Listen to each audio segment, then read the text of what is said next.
all women experience iron deficiency anemia at some point in their life because of ongoing menstruation.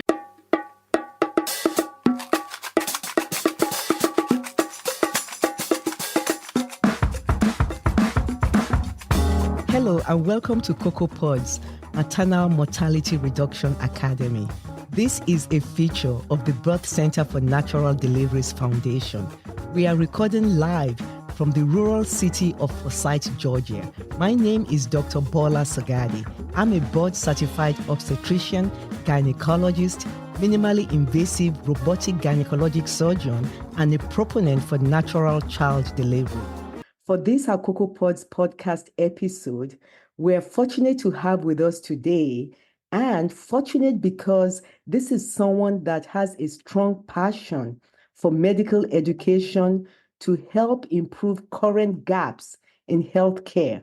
We have Dr. Marwah Farooqui from the University of Illinois Hospital and Health Sciences System, Division of Hematology and Oncology. So basically, Dr. Farooqui is a blood disorder and cancer specialist.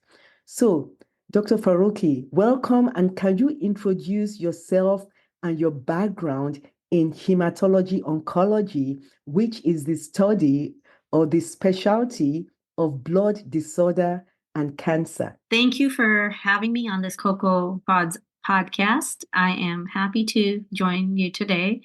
And a little bit of background on me. I am a hematologist oncologist. I practice at the University of Illinois. I am in the adult hematology space for the most part. And I've been at University of Illinois for about 2 years now. It took me 6 years of training to get to where I needed to be through residency, 3 years of internal medicine, and 3 years of hematology oncology fellowship training. Currently, my career focuses on classical hematology, specifically rare disease conditions such as sickle cell disease. And my research interest is women's health. Thank you. Before we go forward, I want to make a special mention and thank you to Professor Suze for making the connection, Professor Sue, between Dr. Marwah Farooqui and myself and Cocoa Pods podcast. So thank you, Professor. So I present a real life scenario here. Aramide is a 28-year-old woman who just gave birth to her first child after a lengthy labor, a healthy baby girl. Her pregnancy went smoothly, but she experienced significant blood loss during the delivery due to a minor complication, a small tear during delivery. While she is overjoyed to welcome her baby and she is exclusively breastfeeding her baby, she starts experiencing symptoms of fatigue, weakness, cold hands and cold feet, dizziness when standing up, and feels short of breath in the weeks following childbirth. Dr. Farooqui, you recently wrote some book chapters on the topic of postpartum iron deficiency. Can you share with us what happened to Aramide here? So the case that you present on Aramide, this is something that I do see often in my clinical practice, especially in women who are peripartum, either during their pregnancy or right after their pregnancy. They start feeling symptoms. They may be iron deficient throughout pregnancy or even prior to pregnancy, but the symptoms are not showing up until much later after they deliver. And in Aramide's case, it looks like most likely she has iron deficiency anemia. And this is due to all women experience iron deficiency anemia at some point in their life because of ongoing menstruation. Now, every person is different and they could bleed differently. As they're starting their menstrual cycle, they have adequate iron stores, but as they go through every year, they start losing more and more iron. Now, if you already don't have a good nutritional source of iron, you may be iron deficient from that standpoint. But also, if you're losing through your menstrual cycle, through labor and delivery, sometimes they may have some complications and prolonged bleeding from that standpoint, as well as from being a new postpartum mom who does not have time to take the proper nutrition, well-balanced diet, who's breastfeeding, all of this may contribute to iron deficiency. And this is something that we often see in young mothers. Wow. Thank you so much for that answer. There are other common hematologic women's health issues, that is, blood conditions that affect women. For example, heavy periods, like you mentioned, postpartum hemorrhage in this patient that we just described, and then perimenopausal, around the time of menopause bleeding. I know you are working on another big situation with menopausal women, and also women with sickle cell disease and thalassemia. What happens to the other ladies that were not or have not been pregnant yet and they developed iron deficiency anemia? Can you specify other causes of iron deficiency anemia? So this is a very important point that you bring up. As I mentioned, all of those causes could cause iron deficiency anemia just from your regular menstruation, but also heavy menstrual bleeding.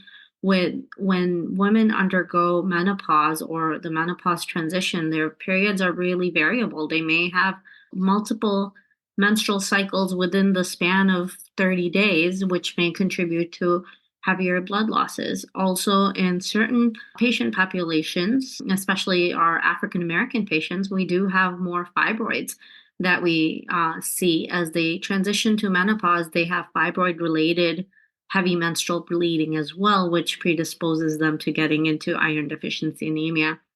The biggest thing that I do want people to think about is menstrual blood loss is not the only thing. While I'd like to highlight that because it's often ignored, there's also any kind of malignancy that's going on in the GI tract that may be causing iron deficiency anemia. And in a patient who is postmenopausal, who is no longer bleeding, who is no longer have menstrual bleeding, I do consider colon cancer potentially. And, it may be early signs of colon cancer when you start seeing early iron deficiency. So that's something that's important to get worked up. In the United States, we're fortunate enough to have widespread screening. However, in other settings with low or middle income countries, it's important to keep that differential on there. So if it is a polyp, if it's something early on, we can go after that because prevention is definitely better than cure. Wow, thank you, thank you. We're going to pivot off a little bit. With respect to your educational background, you did your medical school at Midwestern University, Chicago, College of Osteopathic Medicine. You did your residency at Midwestern University, Franciscan Health, Olympia Fields, Illinois. You did your fellowship at Midwestern University, same Franciscan Health, and you are board certified in internal medicine, hematology, and oncology. And you're a female physician. What inspired you to train in this specialty of medicine? And I know before you talked about, I think there was a teacher, and you did talk about your father, but can you tell us about all the things that inspired you to train in this specialty of medicine? So hematology oncology is a field. When I initially started out, I never thought I would do hematology oncology.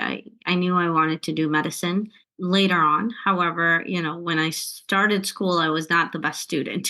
And I mentioned this story earlier to you as well. I was not on top of my homework assignments. I paid attention in class, but enough just to get by. I was the average student. And I had a teacher that pulled me aside and said, you really have the potential to do more.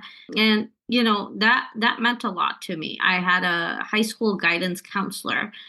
They saw my testing scores and they said, hey, your testing scores are really good, but your grades don't correlate. What's the mismatch? Would you be interested in trying to do like a summer program? And after that, I could promise to get you in advanced placement classes. So that's kind of what my bridge was to get my act together, that one summer program. And I still remember her name. It was Mrs. Ware.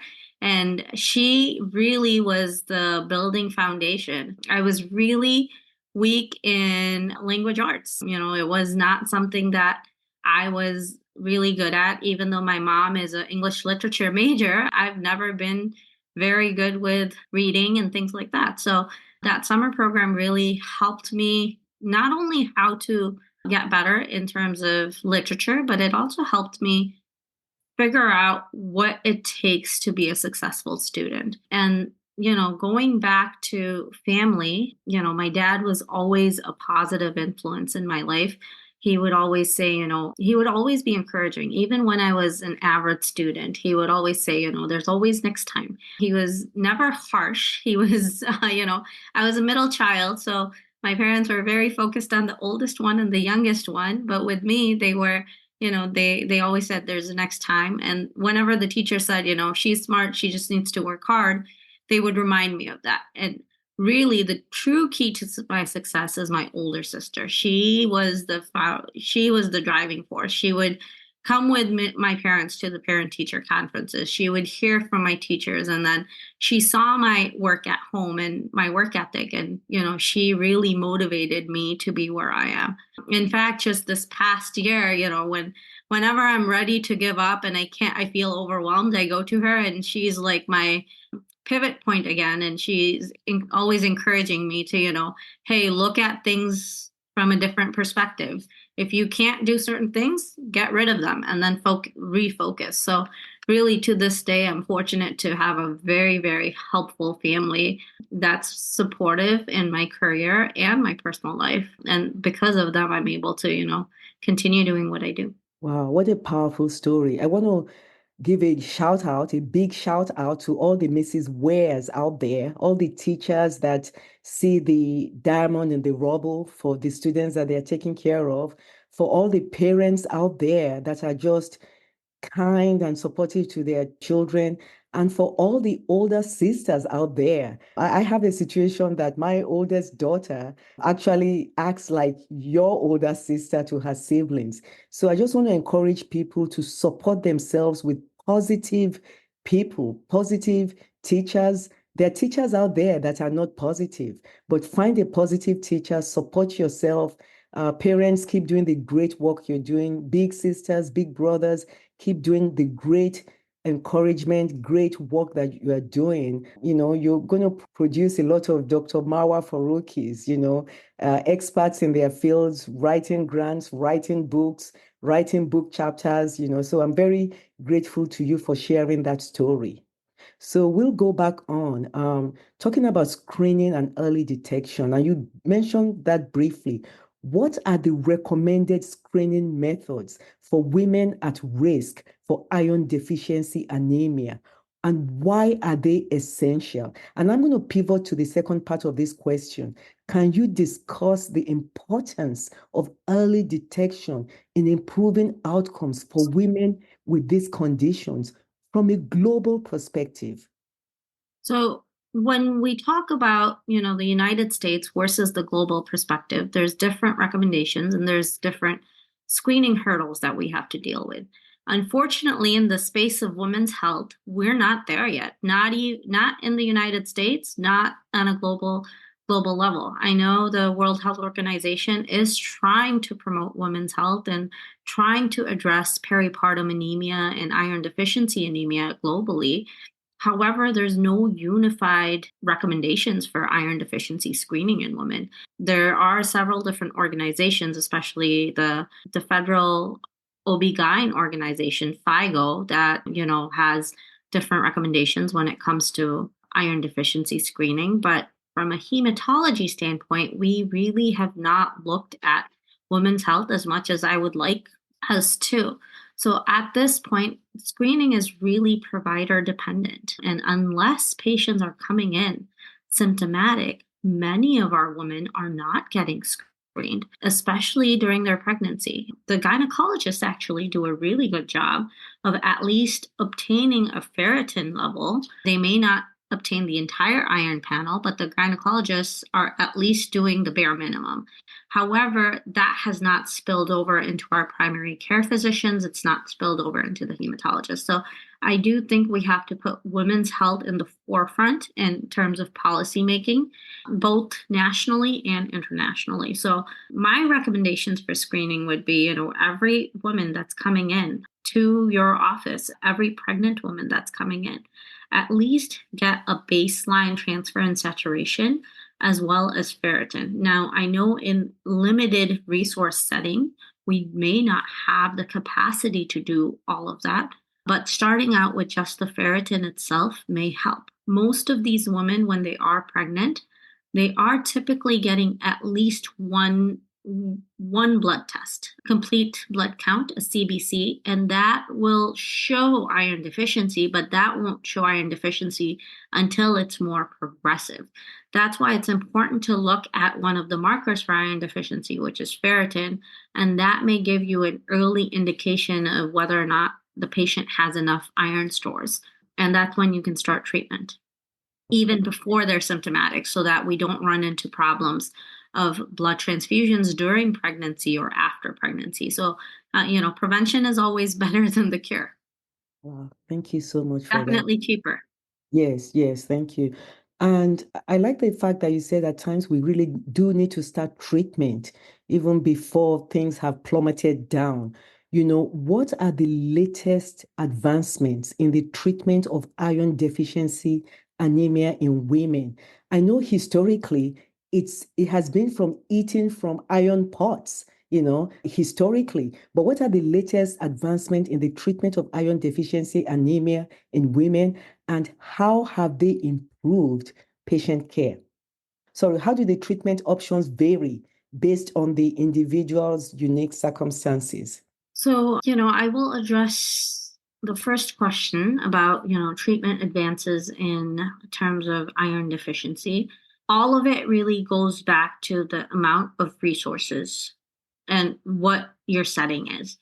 Now, if you have resources and you don't have insurance limitations, then there are a lot of new treatments that have come about that, you could get, potentially you could get IV iron, and it's a one-time dose and it replaces your needs. However, in resource limited settings, and also within the United States, patients may not have the best insurance. They may be underinsured or uninsured. And in those cases, we have to stick with the products that have been around for a longer time. And this is usually iron dextran or iron sucrose is what we typically use. Next episode. Being able to accommodate the patient 5 times in a busy clinic or a busy infusion center, that is difficult. On the patient's part, that is a barrier too, trying to come to a facility to get iron multiple times, which is why these one-time dosing formulations are very, very promising.